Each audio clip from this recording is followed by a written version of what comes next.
안녕하십니까. 내가 이혼 전문 변호사다의 저자 솔로몬입니다. 오늘은 저희 솔로몬이 운영하는 블로그 솔로몬 이혼 이야기에 이혼 소송에서 재산 분할을 많이 받아내라 라는 주제로 글을 써드렸습니다. 해당 글을 간략하게 설명을 드리도록 하겠습니다. 이 글은 얼마 전에 저희 솔로몬에서 수행했던 사건을 중심으로 이혼 소송에서 재산 분할을 많이 받아내는 방법에 대해서 집중적으로 소개를 시켜드렸습니다. 해당 글을 한번 살펴보도록 하겠습니다. 해당 사례는 혼인 생활이 8년이나 되는 사건이었습니다. 하지만 자녀가 없었어요. 그리고 부부는 맞벌이와 외벌이를 오가면서 했는데 양가 부모님으로부터 의무로 양으로 도움을 많이 받아오면서 살아온 부부였습니다. 부부 사이가 좋을 때는 상대방이 취업 준비나 공부할 때 다른 일방이 경제 활동을 해가며 서로 내외조를 번갈아 하면서 살아왔지만 혼인 파탄에 이르자 재산 분할로 큰 싸움이 나며 서로가 서로를 부양했다면서 소송에까지 치달은 사건이죠. 당시 부부 공동재산으로는 부인 명의로 되어 있는 서울 소재 아파트 한 채뿐이었는데 실제로 두 사람은 많은 돈을 양가 부모님으로부터 빌렸다가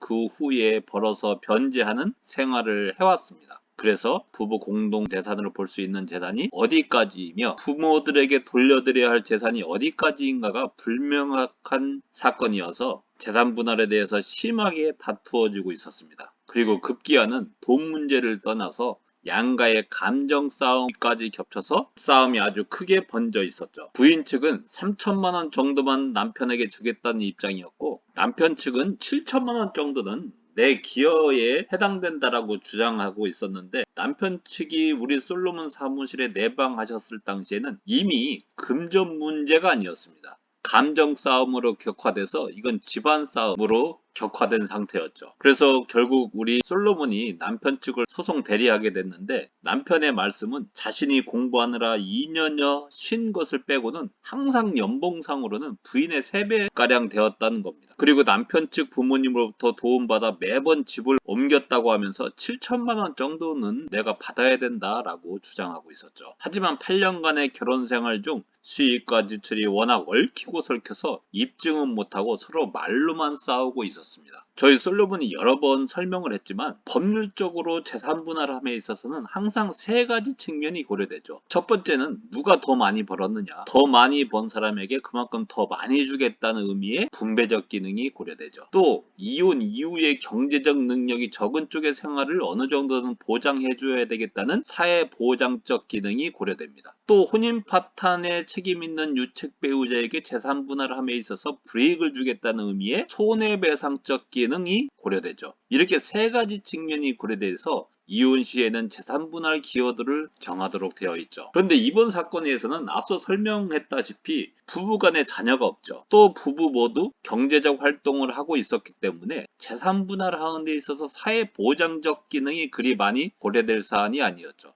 또 특별히 부부 일방의 유책 행위로 말미암아 혼인관계 파탄난 것이 아니기 때문에 재산 분할의 손해배상적 기능 또한 그리 많이 고려될 사안이 아니라고 판단됐습니다. 따라서 이 사건에서는 오로지 누가 재산 형성에 더 많은 기여를 했느냐, 즉 재산 분할의 분배적 기능에 따라서 재산 분할 기여도가 정해질 사안이라고 우리 솔로몬을 판단했던 거죠. 그래서 한 놈만 패면 된다. 즉 재산 분할의 분배적 기능만 주장 입증하기만 하면 이 소송은 승소할 수밖에 없다라고 저희들은 판단했던 거죠. 그래서 우리는 사건 수임과 동시에 8년간의 모든 통장 거래 내역과 급여 명세서, 고용계약서, 부동산 거래 약정서, 신용카드 사용 내역서 등을 검토하고 분석하기 시작했죠. 이게 양이 굉장히 방대한 작업이었기 때문에 당시에 평일에는 할 수 없고 일요일에 의뢰인을 사무실에서 만나서 하루에 5시간 내지 8시간의 검토 작업을 4회에 걸쳐서 했던 것으로 기억합니다.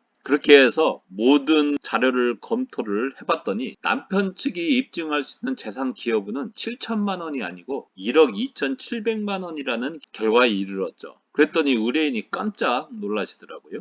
그리고 그 입증 자료는 양이 참으로 방대했습니다. 그 분량이 약 900페이지 정도에 이르렀죠. 우리는 그 입증 자료를 목차를 정해서 하나하나 정리하고 분류해서 바로 법원에 증거로 제출했죠. 그러한 많은 분량의 증거가 재판부에 제출되자 부인 측에서는 이에 대한 반박할 엄두도 내지 못하는 거죠. 뭐 서면이 다 말해주는데. 거기에 무슨 반박이 있겠습니까? 그러니까 뭐 분하다, 억울하다 뭐 이런 말만 반복하더라고요. 그래서 부인 측에 제대로 된 반박이 없자 판사님은 소송 시작한 지 5개월 정도밖에 안 됐는데 판결을 선고하겠다고 하면서 변론기를 종결하고 선고기를 지정하시더라고요. 그리고 판결이 선고가 됐는데 예상한 대로, 우리가 예상한 대로의 결과였습니다. 즉 재산분할로 부인은 남편에게 7천만 원이 아니고 1억 2,700만 원을 지급하는 것으로 판결이 선고된 것이죠. 부인 측이 애당초 재산분할이 될 수 없는 시부모님의 돈을 부부 공동재산으로 주장하여 그 기여도를 부풀리려다가 우리 측에서 우리 의뢰인의 기여도를 입증하는 서증을 분석해서 제출하자 결국 참패한 사건이죠. 재산분할을 할 때는 재산분할의 세 가지 기능 중에서 어떠한 것을 중점적으로 공략할 것인지를 정해야 됩니다. 손해배상적 기능, 분배적 기능, 사회보장적 기능 세 가지 기능이 있는데 이 중에서 이 사건은 어떤 것을 공략해야 승소할 수 있는지를 정확하게 보고 타격을 해야 되는 거예요. 이 사건은 보장적 기능이나 손해배상적 기능은 고려될 사안이 아니었기 때문에 무조건 분배적 기능만을 공략해야겠다고 저희들이 처음부터 전략을 세웠고 그렇게 실행을 했으며 그 전략이 주요했던 사건이죠. 부인은 지금도 후회하고 있을 겁니다. 소송적 남편은 7천만 원만 달라고 했거든요. 그런데 결과적으로는 82%나 증가된 금액, 즉 5,700만 원이나 더 지급하라는 판결문이 선고됐기 때문이죠. 판결이 선고되니까 의뢰인과 의뢰인의 본가 부모님이 엄청 좋아하시더라고요. 그러면서 감사하다는 인사 말씀을 연신하시더라고요. 이혼 소송 참 고되고 힘듭니다. 손도 많이 가고 하지만 이런 맛에 소송을 합니다. 누구든 우리 솔로몬한테 걸리면 에브리바이 다이다 라는 말씀을 드리면서 또 다음 시간에 여러분들에게 유익한 정보, 흥미로운 정보, 도움이 되는 정보를 가지고 여러분 찾아뵙도록 하겠습니다. 감사합니다.